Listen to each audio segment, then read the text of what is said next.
کتنی بڑی بات ارشاد فرمائی، فرمایا لا تقنطوا من رحمت اللہ، تم نے میری رحمت سے نا امید نہیں ہونا، اللہ کی رحمت سے نا مالک کیا ملے گا؟ فرمایا ان اللہ یغفر الذنوب جمیعا، اللہ سارے گناہ معاف فرما دے گا۔ تو جن لوگوں کو اللہ کی رحمت پر نبی کریم علیہ السلام تشریف فرما ہے، امام غزالی نے لکھا ایک بدو آ گیا، دیہاتی سادہ آدمی، سادے بندے بھی سادے ہوتے ہیں، ان کا بھی اپنا طرز زندگی ہوتا ہے۔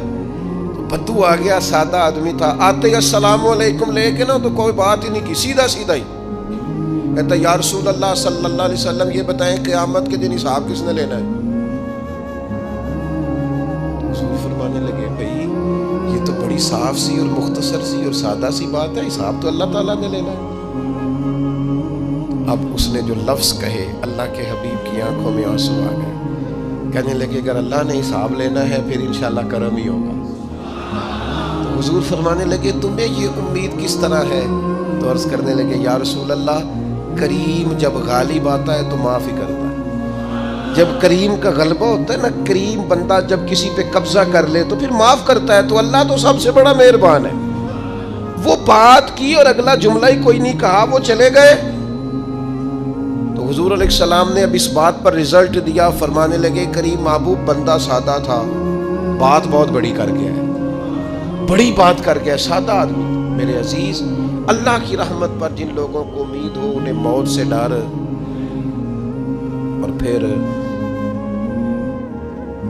جن کو محبوب کی ملاقات کا شوق ہو نا،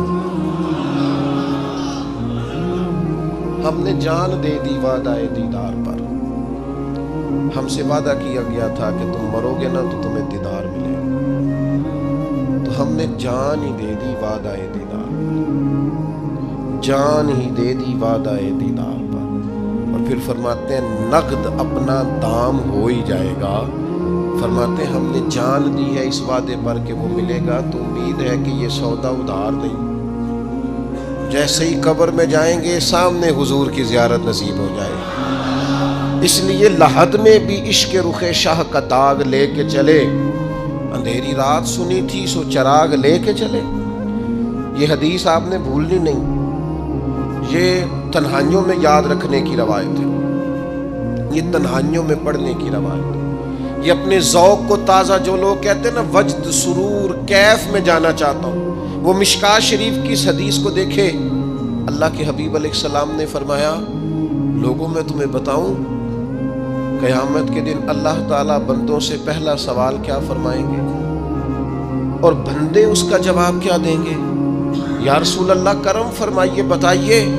تو کریم فرمانے لگے اللہ تعالیٰ قیامت کے دن بندوں سے سب سے پہلا سوال، اگرچہ بعض اور احادیث میں اور سوالات بھی آئے ہیں قیامت میں جو سب سے پہلے ہوں گے، لیکن اس حدیث میں یہ والا سوال حضور نے بیان فرمایا۔ حضور فرمانے لگے اللہ قیامت کے دن اپنے بندوں سے سب سے پہلا سوال یہ فرمائے گا کیا تم میری ملاقات کو پسند کرتے تھے؟ اوئے ہوئے ہوئے، کیا تمہارا ملنے کو جی چاہتا تھا؟ کبھی اے حقیقت منتظر نظر آ نہ لباس مجاز۔ اقبال کہتے ہیں تیرے کرم اتنے ہیں دل کرتا ہے تجھے دیکھیں، کبھی کبھی اے حقیقت منتظر نظر آ نہ لباس مجاز میں، لاکھوں سجدے تڑپ رہے ہیں میری جبین نیاز میں، تمہارا دل کرتا تھا مجھ سے ملنے کو؟ حضور فرماتے بندے عرض کریں گے مالک بڑا دل کرتا تھا۔ تو پھر اللہ فرمائیں گے یہ گفتگو کی معنویت تو دیکھو یار، اس کا حسن تو دیکھو۔ اللہ پھر پوچھیں گے کیوں دل کرتا تھا تمہارا؟ دل کرتا تھا تو کیوں کرتا تھا؟ عرض کریں گے مالک اس لیے کہ ہمیں امید تھی کہ تو معاف بھی کر دے گا، رحمت بھی فرمائے گا، اس معافی کی امید پر دل کرتا تھا تو ملے۔ حضور فرماتے ہیں پھر رب فرمائے گا مجھ پر واجب ہے، میں نے اپنے کرم سے واجب کر لیا ہے کہ آج تمہیں جنت عطا کروں گا۔ یہ جو ملاقات ہے نا، ملاقات کہ وہ ملیں گے، ان سے ملاقات ہو۔ عمر بیت گئی نا نام جپتے، عمر بیت گئی نا تذکرہ کرتے، ہم سے بھی لوگ پوچھتے ہیں کیا کمائی کی، کیا زندگی میں حاصل کیا، تو ہم کہتے ہیں شرق سے غرب تک ملک کے کونے سے لے کر دوسرے کونے تک مدینے والے کی بات کی، حضور کا ذکر کیا۔ نبی پاک کے میں اپنی حیاتی تو قربان تھی، وہاں ساری محمد محمد پکیندے گزر گئی ساری۔ یہ اعزاز ہے، یہ کرم ہے۔ اب کیا ہوتا ہے، گناہگار لوگ اتنا بڑا دعویٰ تو نہیں کر سکتے، لیکن دل تو چاہتا ہے نا کہ چلو جس کا نام لیا ہے اس کی کبھی زیارت بھی ہو، کبھی ملاقات بھی ہو، کبھی نظر کرم بھی ہو۔ کسی نے اپنے محبوب سے کہا تھا کہ ذرا ایک نظر مجھ پہ بھی کیجئے، تو قریب بیٹھے ایک شخص نے کہا یار تو نے بڑا دعویٰ کیا ہے، جو محبوب ہوتے ہیں ان کو تکلیف نہیں دی جاتی، تو کہتا ہے پورا چہرہ ہی تیری طرف پھیرے۔ تو پھر اس نے اس درویش سے پوچھا کہ میں بھلا پھر کیا کروں، میرا دل تو میرا بھی کرتا ہے نا، چلو یہ تو آپ کی بات ٹھیک ہے کہ اب میں محبوب سے کہوں کہ اتنی تکلیف کرے کہ میری طرف پورا رخ پھیرے تو ٹھیک نہیں، تو پھر بتائیں میں کیا کروں؟ تو اس نے کہا ان راہوں میں کھڑا ہو جا جن راہوں کی طرف وہ کریم دیکھتا ہے۔ چلو اسی با کردار کو دیکھتے دیکھتے بیچ میں تیرے اوپر بھی نظر، مجھ پہ محشر میں نصیر ان کی نظر پڑ ہی گئی، مجھ پہ محشر میں نصیر ان کی نظر، اوئے ہوئے اللہ کرے آپ کو بھی وہ لطف آئے جو مجھے آ رہا۔ کہتے مجھ پہ محشر میں نصیر ان کی نظر، یہ انتہائی عاجزی ہے کہنے والے کی۔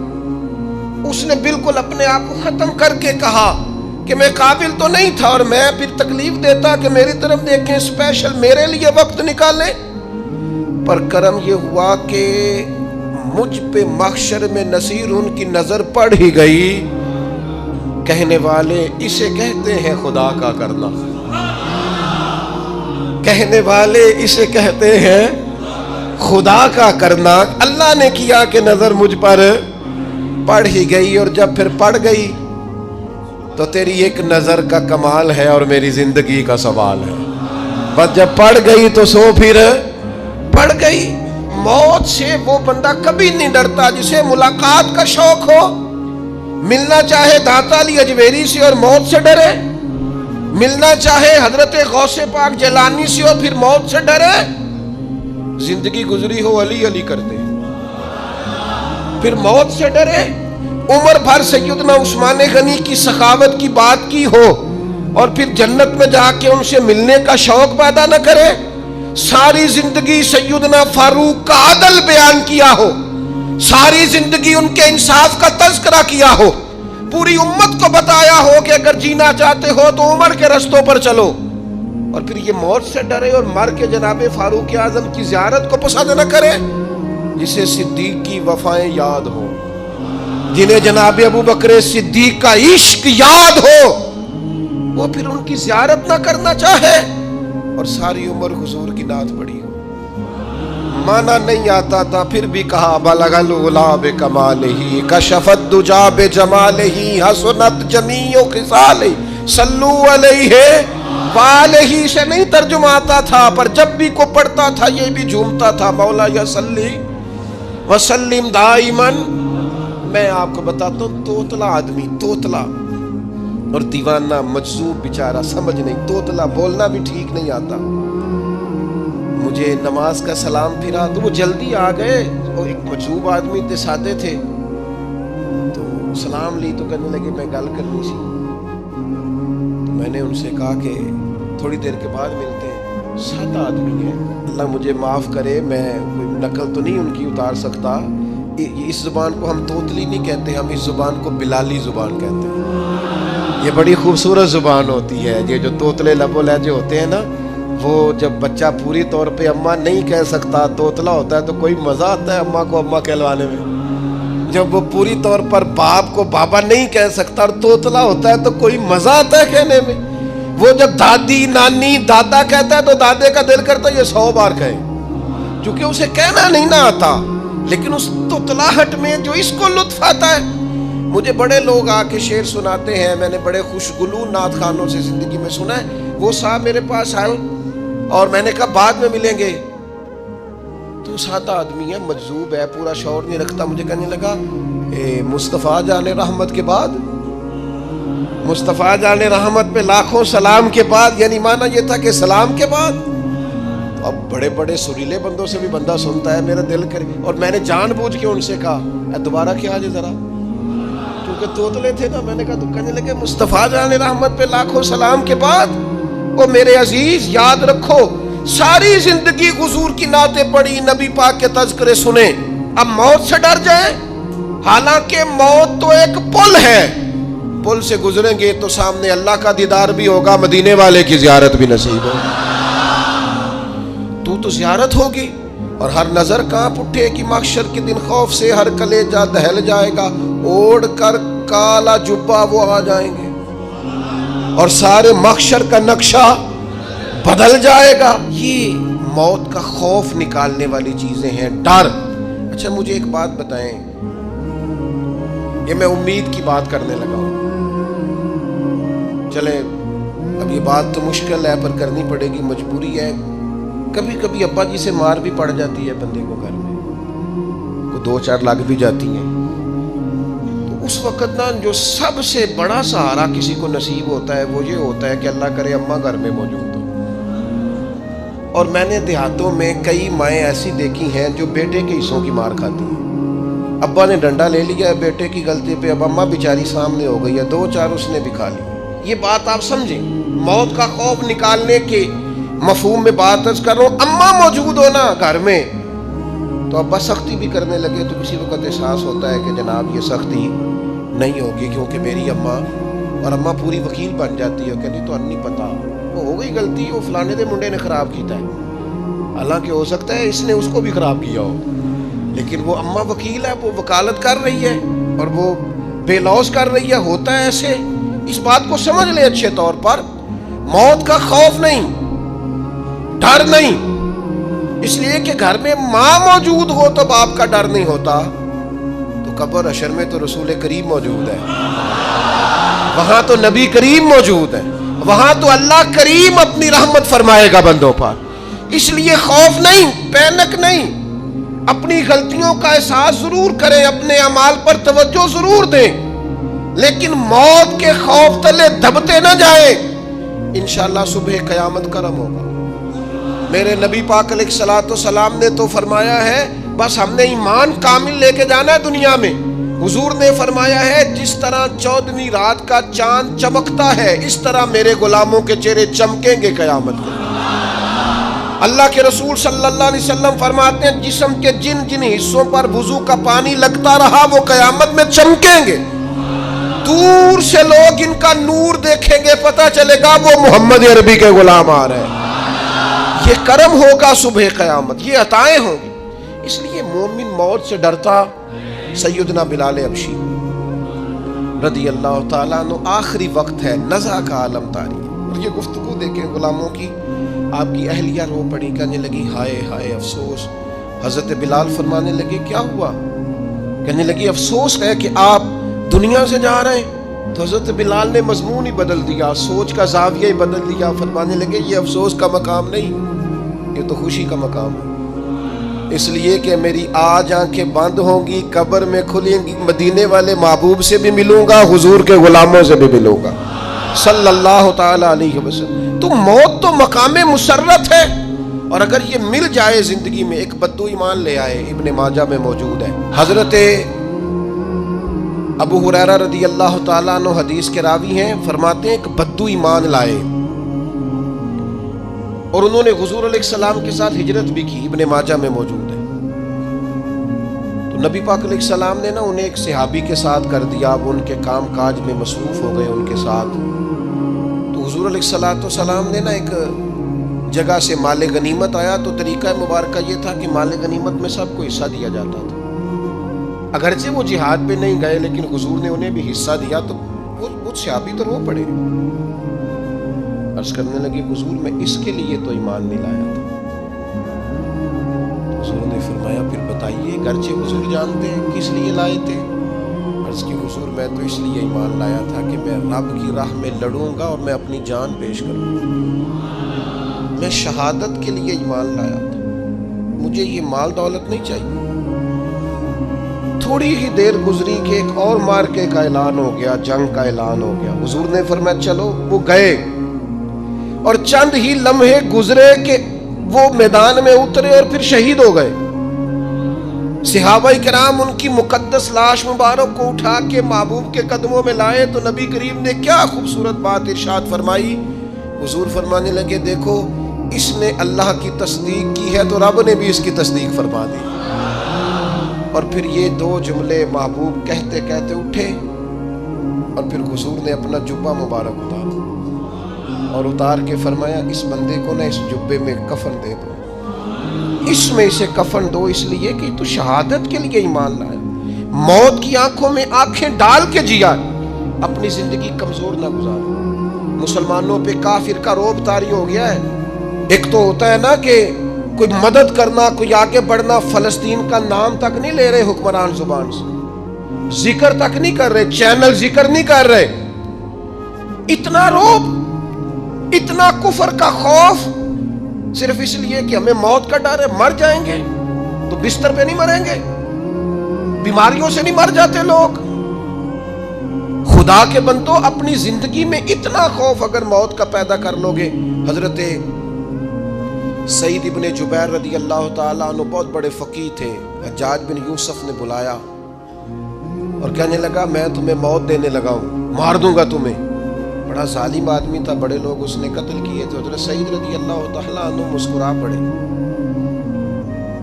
اور غصے میں آیا, کہنے لگا کیوں ہنستے ہو؟ فرمانے لگے تو بڑا بیوقوف ہے, تجھے کس نے کہا زندگی اور موت تیرے ہاتھ میں, یہ تو تب آئے گی جب میرا رب چاہے گا. کہنے لگا لے جاؤ ان کو اور جا کے قتل کر دو. تو وہ جب جلاد لے جا رہے تھے تو آپ اور کھل کے مسکرائے, ہنسے. یہ آپ کی طاقت ہے کہ موت کو دیکھ کے مسکراہٹ ہو, لبوں پہ تبسم رقصہ ہو, مسکرائے. جب آپ مسکرا رہے تھے تو اس کو اور غصہ آیا, واپس بلایا. کہنے لگا مسکراتے کیوں ہو؟ فرمانے لگے تیری جرت پہ مسکرا رہا ہوں, اور اس بات پہ مسکرا رہا ہوں کہ رب کتنا بے نیاز ہے, تیرے جیسے لوگوں کو بھی مہلت دے رکھی ہے. کتنا بے نیاز ہے, تیرے جیسے لوگوں کو مہلت. اور غصے, کہنے لگا میرے سامنے قتل کرو. حضرت سعید ابن جبیر رضی اللہ تعالیٰ عنہ نے منہ کعبے کی طرف کر کے پڑھنا شروع کیا, انی وجہت وجہی للذی فطر السماوات والارض حنیفا وما انا من المشرکین. آپ یہ پڑھ رہے تھے تو کہنے لگا اس کا منہ کعبے سے پھیر دو. کعبے سے منہ پھیرا تو آپ فرمانے لگے تو بڑا ہی بیوقوف ہے, میرا رب کو صرف کعبے کی طرف مقید ہے, وَلِلَّهِ الْمَشْرِقُ وَالْمَغْرِبُ فَأَيْنَمَا تُوَلُّوا فَثَمَّ وَجْهُ اللَّهِ. چہرہ پھیر دیا جب اس نے تو آپ فرمانے لگے مشرق بھی اللہ کا, مغرب بھی اللہ کا. اور اللہ فرماتا ہے تم جدھر بھی منہ کرو ادھر ہی اللہ کی رحمت ہے. یہ پڑھا تو اب اس نے لٹایا, اور جب وہ آپ کو قتل کر رہا تھا تو حضرت سعید ابن جبیر کی ایک زوردار آواز گونجی. فرمایا یاد رکھنا مجھے اسی طرح قتل کرنا جس طرح تم خود قیامت میں قتل ہونا پسند کرتے ہو. میرا آخرت پر یقین کامل ہے, محشر میں عدالت لگے گی, میں تمہیں قتل کروں گا. میں حضرت سعید ابن جبیر کی وہ جرت تھی کہ دربار سارا لرز گیا حجاج کا. حضرت سعید ابن جبیر رضی اللہ تعالیٰ عنہ کہنے لگے اللہ اسے میرے بعد کسی پر مسلط نہ کرنا, میرا قتل آخری ہو, میرے بعد نہ ہو. ڈر گئے لوگ, سہم گئے. اور وہ جو جلاد آپ کو قتل کر رہا تھا اس کے بھی ہاتھ کانپ رہے تھے. اتنی جرت, موت کا ایک منٹ کے لیے خوف نہیں. حضرت سعید ابن جبیر رضی اللہ تعالیٰ عنہ شہید ہو گئے تو اتنا خون نکلا, اتنا خون نکلا, اتنا خون نکلا, خون بند ہی نہیں ہو رہا. ایک طبیب بیٹھا تھا, ہانپتے کانپتے ڈرے ہوئے, سہمے ہوئے. حجاج کہنے لگا اسے اتنا خون؟ تو کہنے لگا بادشاہ میں نے سالوں مریض دیکھے ہیں, اس کو پتہ چل جائے نا مرنے والا ہوں وہ تو اتنا خوف میں آتا ہے, پہلے ہی اس کا سارا خون جم جاتا ہے اور سکڑ جاتا ہے اور اس کا خون جل جاتا ہے. یہ جو بندہ تم نے شہید کیا ہے نا اس میں ایک رتی برابر بھی موت کا خوف نہیں, موت کے خوف سے بے نیاز تھا, اتنا خون نکلا. حضرت سعید ابن جبیر شہید ہوئے اسی دن حجاج کے پیٹ میں درد شروع ہوا. صرف 15 دن حجاج بعد میں زندہ رہا ہے, 15 دن, اور ساری رات تڑپتا تھا, کہتا تھا مجھے خواب میں آ کے پیروں سے گھسیٹتے. حضرت سعید ابن جبیر چلاتا تڑپتا. 15 دنوں کے اندر طبیبوں نے کہا تیرا جو مرض ہے یہ کوئی آسمانی عذاب ہے. میرے عزیز موت سے ڈرے نہیں, بلکہ جو ظالم ہو ان کو ڈرا دیں, یہ مومن کی شان ہے. اپنے اپنی زندگی کے اندر سے موت کا خوف نکال دیں، تاکہ زندگی کے جو دن ہیں وہ جیے تو جا سکیں، وہ انسان مضبوطی سے وقت سے گزار سکے۔ حضرت علی شیر خدا رضی اللہ تعالیٰ عنہ نا وہ جیکٹ نہیں پہنتے تھے جنگی، جو کمر پہ پیچھے لوگ پہنتے تھے نا، تلوار کوئی مارے تو زخم نہ ہو۔ تو کسی نے مولا علی شیر خدا رضی اللہ تعالیٰ عنہ سے فرمایا پشت پر آپ وہ جیکٹ نہیں پہنتے لوہے کی؟ آپ فرمانے لگے پشت تو دکھانی نہیں تو کہنے لگے موت سے ڈر نہیں آتا؟ فرمایا بالکل بھی نہیں، اور فرمایا مجھے بالکل ڈر نہیں آتا کہ میں موت پر آ گروں یا موت میرے اوپر جا گرے۔ ہم تو شہادت حضرت خالد بن ولید رضی اللہ تعالیٰ عنہ ایک دن نوجوانوں کو خطاب کرتے کرتے کہنے لگے موت سے کبھی نہ ڈرنا، میں نے ساری زندگی جنگوں میں گزاری ہے، میرے وجود پر ایک ذرہ بھی جسم کا حصہ ایسا نہیں جس پر زخم نہ ہو۔ اور جو کہتے کہتے رو پڑے، فرمانے لگے یہ بات کرتے کرتے رو پڑے، فرمانے لگے دیکھ لو زندگی ساری میدانوں میں گزاری ہے، لیکن شہادت اللہ تعالیٰ نے میرے لیے وہاں نہیں لکھی تھی، یہاں اللہ تعالیٰ نے اپنی رحمت کے لیے موت میرے لیے لکھی تھی۔ تو یہ تو اللہ کا کرم ہے۔ قریب ایک بزرگ صحابی اور بیٹھے تھے، فرمانے لگے آپ کی نیت شہادت کی تھی، انشاءاللہ آپ قیامت میں شہیدوں میں ہی کھڑے کیے جائیں گے۔ تو میرے عزیز خوف نہیں موت کا۔ آخر میں 2-3 گزارشات عرض کرنی ہے۔